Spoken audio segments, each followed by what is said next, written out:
తాకట్లో ఉన్న మీ బంగారాన్ని విడిపించి ఆ రోజు ఆన్లైన్ రేటుకి కొంటాం. Sharma gold company. నమస్కారం, మీరు చూస్తుంది సుమన్ టీవీ. నేను మీ కీర్తి. 12వ తారీఖు ఏప్రిల్ 12వ తారీఖు శనివారం పౌర్ణమి రోజు హనుమ జయంతి అంటున్నారు. కాదు అసలు వైశాఖంలో వస్తుంది, చైత్రమాసంలో కాదు అని మరికొందరు అంటారు. హనుమంతుడికి సంబంధించి ఆయన జయంతికి సంబంధించి చాలా రకాల కన్ఫ్యూజన్స్ ఉన్నాయి. మరి అసలు ఇప్పుడు వచ్చే ఈ పౌర్ణమి రోజు మనం ఏం చేయాలి, ఆచరించాల్సిన విధి విధానాలు ఏంటి, అసలు ఈ రోజుకి చైత్రమాసంలో వచ్చేదానికి వైశాఖ మాసంలో వచ్చేదానికి డిఫరెన్స్ ఏంటి, వీటన్నిటినీ కులంకుశంగా చర్చించి మనల్ని ధర్మబద్ధంగా ధర్మం వైపు నడిపించడానికి మనతో పాటు ప్రముఖ ఆస్ట్రాలజర్ బ్రహ్మశ్రీ నందిబట్ల శ్రీహరి శర్మ గురుగారు ఉన్నారు. నమస్తే గురుగారు. వాగర్థావివ సంపృక్తౌ వాగర్థ ప్రతివర్తయే జగతః పితరౌ వందే పార్వతీ పరమేశ్వరౌ ఆదిత్యాయ చ సోమాయ మంగళాయ బుధాయ చ గురుశుక్ర శనిభ్యశ్చ రాహవే కేతవే నమః. శృంగేరి జగద్గురు పీఠాధిపతులకి, కంచి పీఠాధిపతులకి నమస్కారములు తెలియజేసుకుంటూ కార్యక్రమాన్ని ప్రారంభిద్దాం. గురుగారు, ఇందాక నేను చెప్పినట్టుగా ఆంజనేయ స్వామికి సంబంధించి చాలా కన్ఫ్యూజన్ ఉన్నాయి గురుగారు. ఇప్పుడు 12వ తారీఖు వచ్చేది అసలు హనుమత్ జయంతి కాదు, విజయోత్సవం అంటారు కొందరేమో నార్త్లో చేస్తారు, ఇక్కడ కాదు, సో మనం ఇవి చేసేది మాత్రం చైత్రమాసంలో అంటారు. మరికొందరు ఇంకొక డేట్ కూడా వినిపిస్తూ ఉంది. అసలు ఎప్పుడు వారి జయంతి తెలుసుకుందాం గురుగారు. హనుమంతుని జయంతి భవిష్యత్ బ్రహ్మ. ఇప్పుడున్నటువంటి బ్రహ్మకి ఆయు తీరిపోతే భవిష్యత్తులో ఆయనే బ్రహ్మగా మారుతారు. అందుకే ఆయన యొక్క ఆరాధన అనుసరణీయమని కూడా చెప్పవచ్చు. అయితే ఈ హనుమత్ జయంతికి సంబంధించినటువంటి అనేకమైనటువంటి సందేహాస్పద నిర్ణయాలు మన గ్రంథాలలో చాలా ఉన్నాయి. అంటే ఇక్కడ ఇతమిద్ధంగా వీరి యొక్క జన్మతిథి ఇది అని మన గ్రంథాలు కూడా సవివరంగా ఇవ్వలేకపోతున్నాయి.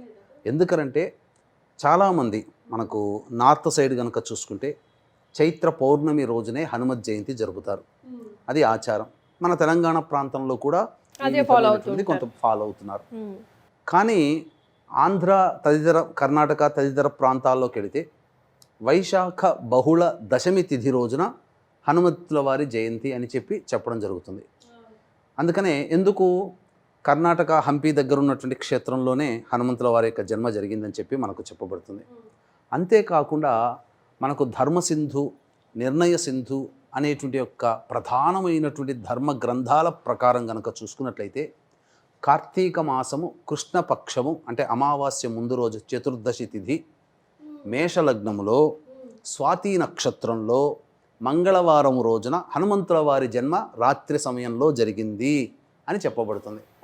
పుట్టిన తోడనే తెల్లవారే కార్తీక మాసం అప్పుడు అమావాస్య సూర్యగ్రహణంగా ఉన్నటువంటి కారణం చేత మెరిసేటువంటి పండుని చూసినటువంటి హనుమంతులు పుట్టిన వెంబడే అది పండుగ భావించి తినబోతుంటే ఆ విధంగా సూర్యుడు ఇంద్రుడు అడ్డుపడడం, ఇవన్నీ ఆ వజ్రాయుధంతో హనుమ అంటే దవడలు అని అర్థం. సంస్కృతంలో హనువు అంటే దవడ అని అర్థం. దవడ మీద దెబ్బ తగినది కాబట్టి అప్పటి నుంచి హనుమంతుడు అయ్యాడు. అది ఆయన పేరు అది అలా వచ్చింది. హనువులు అంటే దవడలు అని అర్థం. ఇక్కడ దెబ్బ తగిలింది ఎందుకంటే నోట ఖర్చుకున్నాడు కదా, ఆ ఖర్చుకున్నటువంటి సూర్యుని వదిలిపెట్టాలంటే దెబ్బ తగిలితే కదా ఆ నోరు తెరుస్తారు. అలా ఆ విధంగా ఇంద్రుడి యొక్క వజ్రాయుధంతో అప్పుడు సొమ్మసిల్లి పడిపోయినటువంటి ఆ యొక్క హనుమంతుడి యొక్క హనుమంతుడిని చూసి తల్లి అంజనాదేవి చాలా బాధపడుతుంటే తండ్రి వాయునందుడు వాయుస్తంభనం అయిపోయాడు. లోకాలన్నీ తల్లడిల్లిపోతే ఆ యొక్క దంపతులు వాయువుని అంజలీదేవిని వీళ్ళని శాంతపరచడం కోసం ఆ హనుమంతుడికి అనేక వరాలు, చిరంజీవత్వము, భవిష్యత్ బ్రహ్మ వరము కూడా బ్రహ్మ వచ్చి ఇచ్చాడు. అన్ని ఇచ్చిన తర్వాత చేసిన తర్వాత అప్పటికి ఈ వరాలతో అతనికి ఎనలేని గొప్ప శక్తి వచ్చింది. అయితే ఇక్కడ మనకు శివపురాణం ప్రకారము, రామాయణం ప్రకారము చైత్ర పౌర్ణమి రోజునే హనుమంతుని యొక్క జయంతి చేసుకునే సందర్భం ఆనవాయితీగా అనేక యుగాల నుంచి మనకు వస్తుంది. కాబట్టి మనకు మిగతా విషయాలతో సంబంధం లేకుండా ఆనవాయితీగా యుగాల నుంచి వస్తున్నటువంటిది మాత్రం చైత్ర పౌర్ణమి అని, మన తెలుగునాట వైశాఖ బహుళ దశమి రోజునని చెప్పడం జరుగుతుంది. అంతేకాకుండానమ్మా మరి ఒక వింత గాథ ఉంది. ఇప్పుడు గనక చెబితే ఇప్పటి వరకు బహుశా ఎవరు తెలుసుకుని ఉండకపోవచ్చు. ఇది తెలిసిన తర్వాత ఇది కూడా వాస్తవమేమో అన్నట్టుగా ఒక వింత కథ కూడా ప్రచారంలో ఉంది. సాక్షాత్తు హనుమంతుల వారు రాముడికి భక్తుడని అనుకుంటారు. కానీ ఇక్కడ రాముడి సోదరుడు అని కూడా చెప్పవచ్చు ఈ కథను అనుసరించి. హనుమంతుడు ఎలా గురుగారు?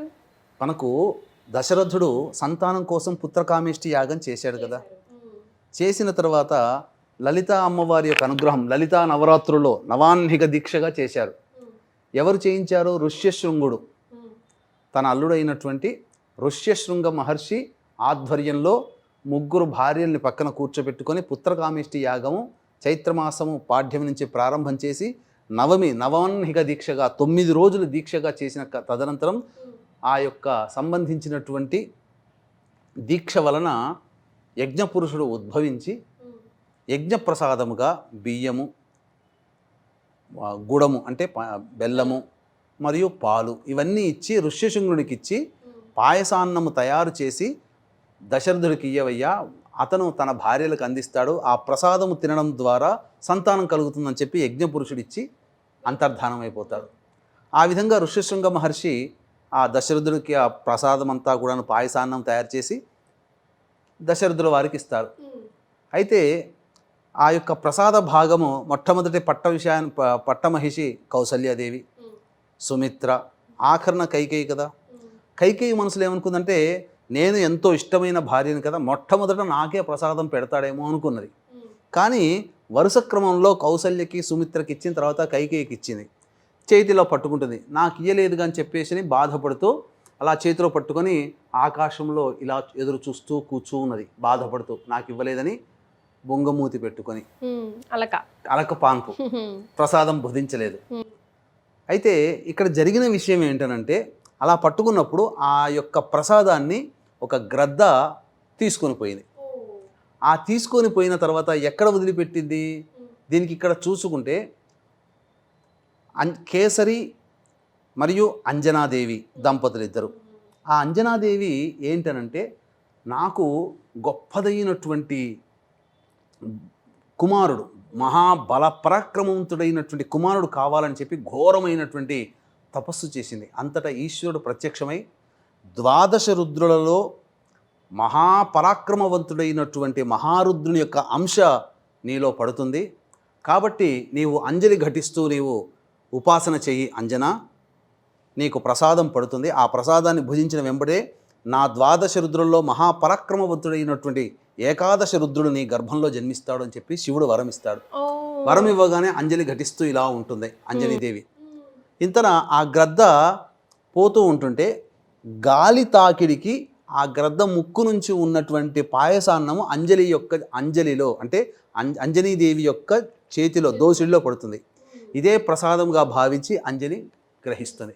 తద్వారా రుద్రాంశ సంభూతుడైనటువంటి ఆంజనేయుడు, అంజనీపుత్రుడు కాబట్టి ఆంజనేయుడు, వాయుపుత్రుడు కాబట్టి వాయువు తాడనం జరగడం ద్వారా, వాయుపుత్రుడు కాదమ్మా, వాయువు కదలిక వల్ల ఆ అంజనీదేవి యొక్క ప్రసాదం చేతిలో పడింది కాబట్టి వాయునందనుడు అయ్యాడు. అక్కడ వాయునందనుడు. ఆ విధంగా పరాక్రమవంతుడైనటువంటి హనుమంతుడు అంజనీదేవికి గర్భంలో జన్మించడం జరిగింది, గర్భవసాన. ఇలా అన్నప్పుడు చూస్తే రామాయణంలో రాముల వారు అత్యంత ప్రేమతో ఆలింగనం చేసుకున్నటువంటి వ్యక్తులు చాలా కొద్దిమంది. తనతో పాటు విద్యాభ్యాసం చేసినటువంటి గుహుడు, ఏది బోయ వంశంలో నిషాద కులానికి చెందినవాడు. తదనంతరం ఋష్యమూక పర్వతం దగ్గర తటస్థించినప్పుడు చూడగానే ఆంజనేయుని చూడగానే ఏదో ఒక సోదర భావం కలుగుతుంది అక్కడ రాముల వారికి. అంతేవిధంగా రాముడితోడ, ఎందుకనంటే ఈ అలకబాన్పు పూనింది కదా, ఆ పాయసం వెళ్ళిపోయింది కదా, అంతటా కౌసల్యాదేవి సుమిత్రాదేవి చేతిలో ఉన్నటువంటి కొద్ది పాయసానాన్ని మళ్ళీ కౌసల్యాదేవికి ఇవ్వడం వల్ల ఆ విధంగా 4 కుమారులు, కౌసల్యకి, సుమిత్రకి, కైకేయికి, ఇలా 4 కుమారులు పుట్టారు. వాళ్ళ దగ్గర ఉన్న పాయసాన్ని ఇవ్వడం, ఇందులో కొంత భాగం అంజనీదేవి యొక్క గర్భంలో కూడా ఉండడం వల్ల సోదర సమానుడే అని ఒక చరిత్ర కథనం. అందుకనే మీకు గమనించుకుంటే రాముల వారికి తమ్ముళ్ళైనటువంటి లక్ష్మణుడు, భరతుడు, శత్రుఘ్నుడు వీళ్ళైతే ఎవరైతే ఉన్నారో రాముణ్ణి ఆరాధించేవాళ్ళు, ఒక అన్నగా ఆరాధించేవాళ్ళు, ప్రేమగా పలకరించేవాళ్ళు. అదే ఆరాధనా తత్వం ఆంజనేయుడి యొక్క మనస్సులో కూడా ఉంది. అందుకనే హనుమంతుల వారు రాముణ్ణి లక్ష్మణుడు ఎలా అయితే అంటిపెట్టుకున్నాడో పరిచయమైన దారభ్యత రాముణ్ణి వదలలేదు. ఒక సోదర సమానుడుగానే అన్న చెప్పిన మాట వినాలి. ఇక్కడ రామభక్తుడిగా ఆంజనేయుడు దేవుడిగా రాముడి కన్నా సోదర సమానమైనటువంటి ప్రేమ. అలాగే సుగ్రీవుడు కూడా, కానీ సుగ్రీవుని మీద కేవలం స్నేహం మాత్రమే ఉంది, సోదర భావం లేదు, ఆలింగనం చేసుకునేంత ప్రేమ అది లేదు. కానీ ఆంజనేయుడు మాత్రమే ఆలింగనం చేసుకున్నాడు, తన యొక్క హృదయంలో ఎల్లప్పుడూ కొలువై ఉన్నాడు. లక్ష్మణుడిని ఏ విధంగానైతే వెంట పెట్టుకున్నాడో అదే విధంగా పరిచయమైన దారభ్యత ఆ ఆంజనేయుల వారిని కూడా రాముల వారు అంటి పెట్టుకున్నారు. ఇంతటి అద్భుతమైనటువంటి రోజమ్మ. అసలు ఎప్పుడు వినలేదు గురుగారు ఈ స్టోరీ అయితే, ఫస్ట్ టైం. ఇది కూడా ఒక కథనం. అందుకనే రాముల వారు నవమి నాడు పుడితే కొన్ని రోజుల తదనంతరం పౌర్ణమి రోజున ఆంజనేయ స్వామి వారి జయంతిగా మహారాష్ట్ర తదితర నార్త్ సైడు ప్రాంతాల్లో జరుపుకుంటారు. ఏది ఏమైనప్పటికీ కూడా ఈసారి చైత్ర పౌర్ణమి ఆంజనేయుడు వారికి ఇష్టమైనటువంటి శనివారం రోజున వచ్చింది కాబట్టి తగు పరిహారాలు చేసుకుని ఉంటే గనక ఆంజనేయ స్వామి యొక్క అనుగ్రహం కలిగి శనిపీడలు తొలగిపోతాయి, భయములు తొలగిపోతాయి అని చెప్పవచ్చమ్మా. ఎస్, మరి ఈ శనివారం ఇంతటి ఆస్పిషియస్ డే రోజు గురుగారు మనం ఎలాంటి పరిహారాలు పాటించాలి, విధి విధానాలు ఏం పాటించాలి, దీన్ని పూర్తిగా సంపూర్ణంగా ఉపయోగించుకోవాలంటే ఏం చేయాలి? ప్రధానంగా మనకు శాస్త్ర ప్రకారం చెప్పబడి ఉన్నటువంటిది ఏంటంటే ఉదయాన్నే కాలకృత్యాదులన్నీ తీర్చుకొని హనుమత్ దేవాలయానికి చేరుకోవాలమ్మా. హనుమత్ దేవాలయానికి చేరుకున్న తర్వాత హనుమంతుల వారికి నూనెలో, నల్ల నువ్వుల నూనెలో ఈ సింధూరము కలిపి స్వామివారికి తాపడం చేయడం, సింధూరం కలపడం, ఇది చాలా ఇష్టమైనటువంటిది స్వాముల వారికి. గురుగారు, ఆడవాళ్ళని ముట్టుకోవద్దంటారు, ఆంజనేయ స్వామి కాలు పూర్తిగా సాష్టంగా నమస్కారం చేయొద్దంటారు, ఎందుకని అది కూడా వివరించండి గురుగారు. ఎందుకనంటే ఆంజనేయ స్వామిని కూడా నేను పట్టి పీడించగలుగుతానని ఒక అహంకారంతో నేను ఈశ్వరుని కూడా వదిలిపెట్టలేదు, నాకు చదువు నేర్పిన గురువుని కూడా నేను వదిలిపెట్టలేదు. ఆంజనేయుడు ఎంత అని చెప్పేసి శని భగవానుడు పట్టుకొని ఉంటే అప్పుడు శని భగవానుడు నన్ను మోయగలిగితే నేను నీకు వశమైపోతాను అని అంటే నా భుజాల మీద ఉండు అని అంటాడు. అలా ఎక్కి కూర్చున్న తర్వాత అతని తరం కాలే, శనీశ్వరుని తరం కాలే ఆంజనేయుని భరించడానికి. నన్ను రక్షించు, నన్ను ఏమి ఇబ్బంది పెట్టకో అని అంటే నన్ను ఆశ్రయించిన భక్తులని నువ్వు గనక ఇబ్బంది పెట్టను అని అంటేనే నేను వదిలిపెడతాను అని చెప్పడంతో అప్పటి నుంచి ఆంజనేయుల వారు శనీశ్వరుని దగ్గర మాట తీసుకుంటారు. నన్ను ఆశ్రయించినటువంటి భక్తులకి నీ పీడలు ఉండకూడదు, నీ అహంకారం నా భక్తుల దగ్గరికి పనిచేయదు, నీ స్పర్శే పని చేయకుండా ఉండాలి అని చెప్పి ఆ మాట తీసుకొని అప్పుడు శనీశ్వరుని వదిలిపెడతాడు. అందుకే హనుమంతుల వారి పాదాల కింద శనీశ్వరుడు ఉంటాడు కాబట్టి హనుమంతుల వారి విగ్రహంలో పాదాలు తాకకూడదు అనేటువంటి ఒక నానుడు, అంటే అక్కడ శనిని పట్టుకుంటామని అనే నానుడు ప్రచారంలోకి వచ్చింది. ముఖ్యంగా స్త్రీలు అనేటువంటి వాళ్ళు స్పర్శించకూడదు. ఆంజనేయుడు బ్రహ్మచారి కాబట్టి స్త్రీలు స్పర్శించకూడదు, కానీ ఇద్దరు భార్యలను కూడా చెబుతూ ఉంటుంటారు. అది ఇక్కడ కాదమ్మా, మరి వచ్చే భవిష్యత్ కల్పనలో భాగంగా సువర్చలాదేవి ఎదురు చూస్తూ ఉంటుందట భార్యగా అవ్వడం కోసం, అది భవిష్యత్ బ్రహ్మ వచ్చేటువంటి తరంలో. కాబట్టి ఈ శనివారము మరియు హస్తా నక్షత్రం ఉన్నటువంటి రోజున చంద్రుడు సంపూర్ణమైనటువంటి కళలతో ఉన్నటువంటి రోజు, ఆ రోజున కొన్ని పరిహారాలు చేసుకోవాలి. అందుకే వీక్షించేటువంటి ప్రేక్షకులుగా ఏమా పరిహారాలను తెలియజేస్తాను. అందుకనే ఇంకా ప్రధానంగా ఇంతటి అద్భుతమైనటువంటి శక్తివంతమైన రోజున ఈ యొక్క ఆంజనేయుడి యొక్క అనుగ్రహం అందరికీ కలగాలనే ఉద్దేశంతో ఆంజనేయుని ఎక్కడ పెడతారమ్మా? మీరు ఎక్కడైనా చూస్తే హైవేల్లో చూసినా మెయిన్ హైవే రోడ్డు మీద పెద్ద పెద్ద విగ్రహాలు పెడతారు.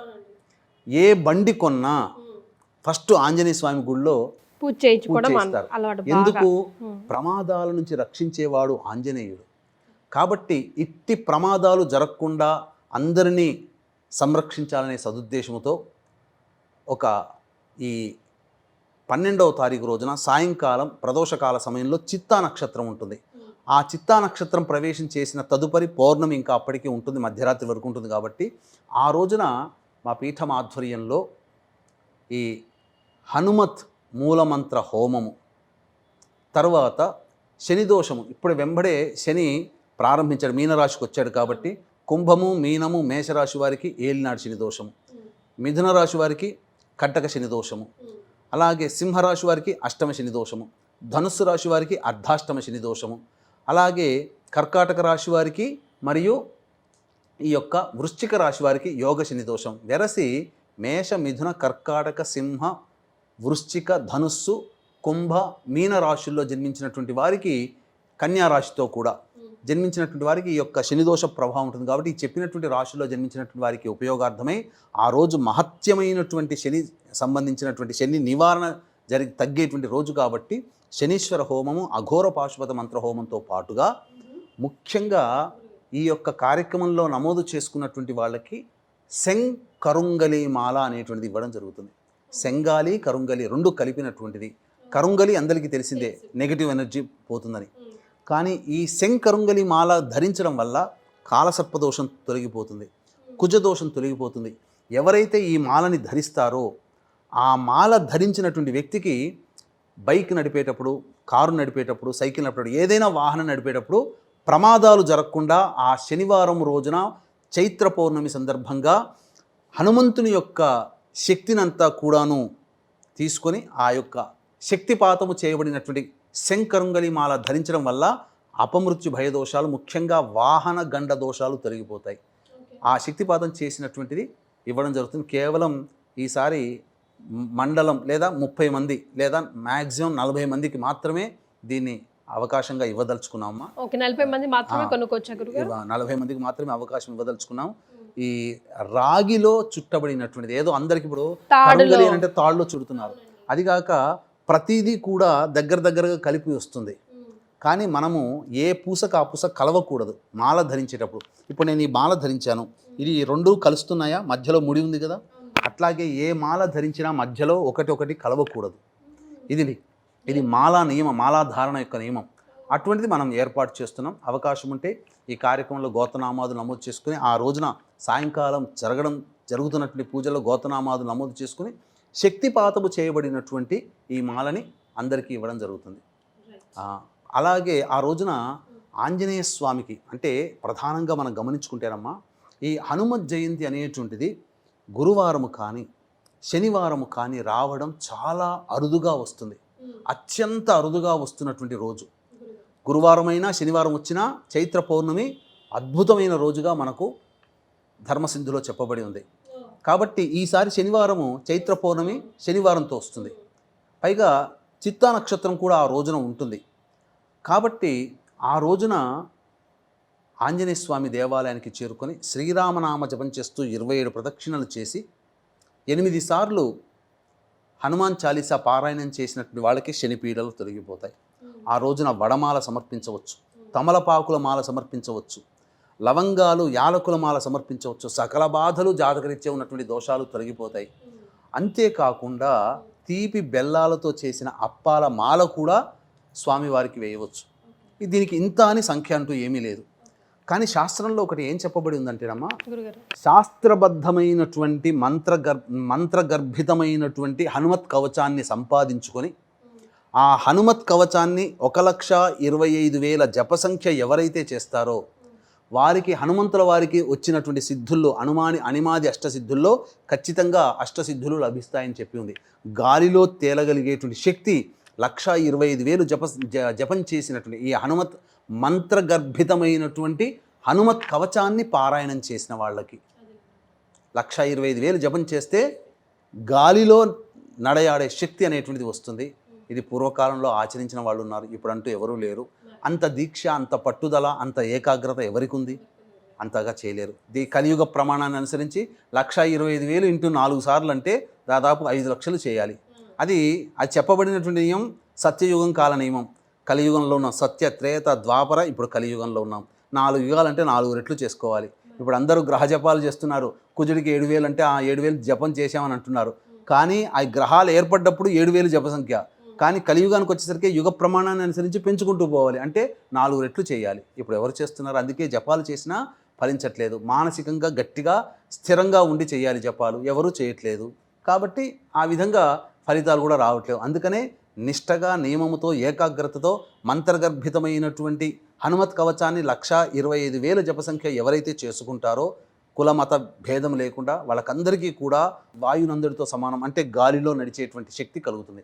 అనిమాద్యష్ట సిద్ధులు కలుగుతాయని చెప్పి శాస్త్రం ఉంది. కాబట్టి ఈ విధంగా చేయండి. లేదు బ్రాహ్మణుల యొక్క సహాయం తీసుకుందామనంటే ఈ యొక్క 12వ తారీఖు రోజున జరుగుతున్నటువంటి హనుమత్ జయంతి సందర్భంగా జరిగే కార్యక్రమంలో నమోదు చేసుకోవడం, సాయంత్రం 6 గంటల వరకు నమోదు చేసుకోవచ్చు. నమోదు చేసుకోవడం ద్వారా ఈ మాలని పొందవచ్చు. దీనికి శక్తిపాతం చేసి ఇవ్వడం జరుగుతుందమ్మా ఈ మాలని. కేవలం 30, మ్యాక్సిమం ఎక్కువ మంది అడిగితే ఒక 40 వరకు మాత్రమే చేసి ఇవ్వగలం. అందరికీ కావాలంటే మాత్రం అందివ్వలేమమ్మా ఇది. Yes, so first come first లాగా. శంకరుంగలి, కరుంగలి కాదు, శంకరుంగలి. ఎస్ గురుగారు, ఇప్పుడు హనుమంతుడు ఫైనల్గా హనుమంతుడు పూజ చేసేటప్పుడు కానీ ధ్యానం చేసేటప్పుడు కానీ ఖచ్చితంగా గుర్తుపెట్టుకోవాల్సిన విషయాలు ఇవి చేయండి, ఇవి అస్సలు చేయకూడదు అన్న విషయాలు. ఇప్పుడు ఫర్ ఎగ్జాంపుల్ ముట్టుకోకూడదు అలా ఉంటాయి కదా, అలాంటివి ఏమైనా ఉన్నాయా రూల్స్? హనుమంతుడు ఆజన్మ బ్రహ్మచారి ముఖ్యంగా, కాబట్టి ముందు రోజు నేల మీద పడుకోవడం, బ్రహ్మచర్య వ్రతాన్ని ఆచరించాలి. మద్యపానము, ధూమపానము, మాంసాహారము లాంటివి త్యజించాలి. పౌర్ణమి శనివారం రోజున, ఆ రోజున కూడా చేయకూడదు. ముఖ్యంగా హనుమంతుడు సూర్యుని దగ్గర ఉపాసన చేసుకున్నాడు. ఉపాసన అన్ని మంత్రాలు వేదాలు చదువుకున్నాడు. కాబట్టి సూర్యోపాసన చేయాలి. అంటే హనుమంతుని యొక్క దివ్యానుగ్రహం కలగాలంటే ప్రతి వ్యక్తి సూర్యుడి కంటే ముందే నిద్రలేచి కాలకృత్యాదులు తీర్చుకొని సూర్యునికి నమస్కారం చేస్తే హనుమంతుని యొక్క అనుగ్రహం కలుగుతుంది. శ్రీరాముణ్ణి మనసులో కనీసం శ్రీరామ అని చదువుకున్నా చాలు. ప్రతిరోజు శ్రీరాముడు కొలువై ఉన్నటువంటి దేహం కదా ఆంజనేయుడిది. కాబట్టి ఎవరు శ్రీరామ అంటే అక్కడికి వచ్చి చేరుతాడు. కాబట్టి ఆ పూజలో కూడా శ్రీరామ నామ జపం చేసుకుంటూ ఆ రోజు కనుక ఎంత ఉంటే తన నామం కంటే తన దేవుడైనటువంటి శ్రీరాముణ్ణి అర్చించినటువంటి వాళ్ళకే తొందరగా చేరుకుంటాడట. కాబట్టి శ్రీరామ నామ జపం చేయాలి ఆ రోజున, పౌర్ణమి రోజున. ఇది చెప్పవచ్చు. రైట్, అసలు కొత్త విషయం తెలుసుకున్నాం గురుగారు మేమంతా. హనుమంతుడు మహాభక్తుడు అఫ్ కోర్స్, కానీ ఆయనకి సోదరుడు, ఎవరికి రాముడికి సోదరుడు కూడా తెలుసుకున్నామండి. చాలా సంతోషం, ధన్యవాదాలు. సర్వం శ్రీ ఉమామహేశ్వర పరబ్రహ్మార్పణమస్తు.